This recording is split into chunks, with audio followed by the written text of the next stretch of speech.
കല്ലേറ്റുംകര പാറക്കാട്ടുകര കള്ളുഷാപ്പിന് മുൻപിലെ സംഘർഷത്തിനിടെ മർദ്ദനമേറ്റ യുവാവ് മരിച്ച സംഭവത്തിൽ രണ്ടുപേരെ ആളൂർ പോലീസ് അറസ്റ്റ് ചെയ്തു.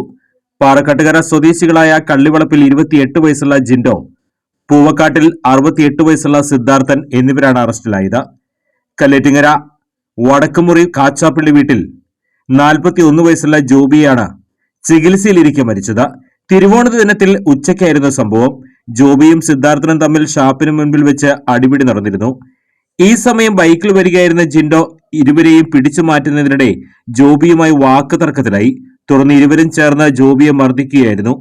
തലയ്ക്കും വാരിയലിനും പരിക്കേറ്റ് അവശനിലയിൽ റോഡിൽ കിടന്ന ജോബിയെ സഹോദരി എത്തിയാണ് ആശുപത്രിയിൽ എത്തിച്ചത്. മുളങ്ങുന്നത്താവ് മെഡിക്കൽ കോളേജിൽ ചികിത്സയിലായിരുന്ന ജോബി തിങ്കളാഴ്ചയാണ് മരിച്ചത്. തുടർന്ന് നടന്ന അന്വേഷണത്തിലാണ് പ്രതികൾ പിടിയിലായത്.